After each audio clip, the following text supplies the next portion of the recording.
আলহামদুলিল্লাহ আমরা 10টা কথা বলে শেষ করে দেব জুমার আলোচনা। এক নাম্বার বিষয় হলো জুমার দিন এত দামি হওয়ার কারণ হলো রাসূল সাল্লাল্লাহু আলাইহি সাল্লাম এই দিনের বিশেষ গুরুত্ব দিয়ে কথা বলেছেন এবং তিনি বলেছেন যতগুলো দিন আছে এই দিনের ভিতরে সবচেয়ে উত্তম সূর্যোদয় হলো জুমার দিনের সূর্যোদয়। এজন্য জুমার দিন দামি হয়েছে। দুই নাম্বার দিন হলো এদিনে আমাদের পিতা জাতির পিতা আদম আলাইহিস সালামকে সৃষ্টি করা হয়েছে।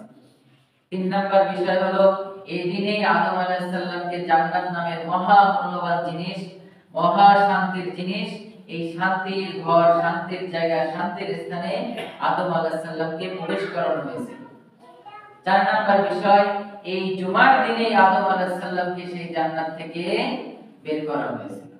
পাঁচ নাম্বার বিষয় এই দুনিয়াতে জুমার দিনেই আদম আলাইহিস সালামকে প্রবেশ করানো হয়েছে। ছয় নাম্বার বিষয় এই জুমার দিনেই কিয়ামত অনুষ্ঠিত হবে। সাত নাম্বার বিষয় এই জুমার দিন মানুষ এবং জিন ব্যতীত সমস্ত প্রাণী কিয়ামতের ভয়ে চিৎকার করতে থাকে। হাদিসের ভিতরে এভাবে এসেছে যে মানুষ এবং জিন ব্যতীত সমস্ত প্রাণী এই জুমার দিন কিয়ামত হবে বলে চিৎকার করতে থাকে, আল্লাহর কাছে পানাহ চাইতে চায়। কারণ মানুষ সবকিছু দেখে না, মানুষ সবকিছু ভাবে না। আট নাম্বার বিষয় হলো জুমার দিনে এমন এক সময় আছে যে সময় আল্লাহ তাআলার কাছে চাইলে আল্লাহ তাআলা সেটা সেভ করে রাখেন, সেটা একে দেন না। আল্লাহ রাসূল সাল্লাল্লাহু আলাইহি ওয়াসাল্লাম বলেছে সেটা যদি ভালো কোনো চাওয়া হয় সেই চাওয়া ফেরত দেওয়ার কোনো মাধ্যম আল্লাহ তাআলার কাছে নেই ওই সময়। সময়টা হলো, আবার ভালো করে শুনেন, ইমাম সাহেবের যখন জুমার আযান হয় এবং সালাত শেষ পর্যন্ত যে সময়টা পাই আমরা, এই সময় হলো সেই সময় যেই সময়ের মধ্যে আল্লাহ তাআলা কেউ কিছু চায়, এই চাওয়াটা আল্লাহ তাআলা ব্যাগে দেন না।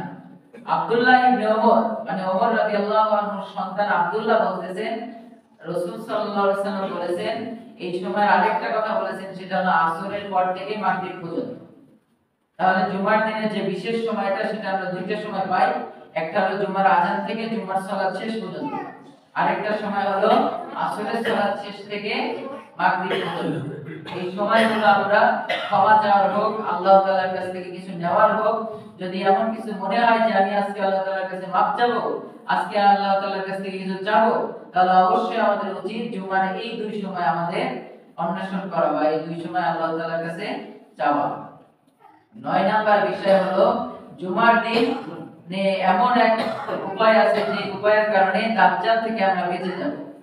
সেটা হলো রাসূল সাল্লাল্লাহু আলাইহি ওয়াসাল্লাম বলেছেন সূরা কাহাফের প্রথম 10 আয়াত, যদি কোনো ব্যক্তি নিয়মিত জুমার দিন তেলাওয়াত করে তাহলে সে দাজ্জালের মহা ফিতনা থেকে বেঁচে যাবে।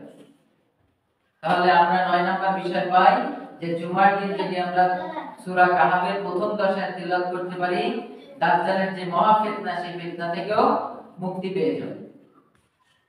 10 নাম্বার বিষয় হলো আমাদেরকে যে জুমার দিন, এই জুমার দিনে আদম আলাইহিস সালামের মৃত্যু হয়। জুমার দিনে আদম আলাইহিস সালামের মৃত্যু হয়। এইভাবে অনেকগুলো বিষয় আছে, তো আমি 10টা করলাম। তাহলে আমরা অবশ্যই চেষ্টা করব জুমার দিনকে একান্তভাবে গুরুত্ব দেওয়ার।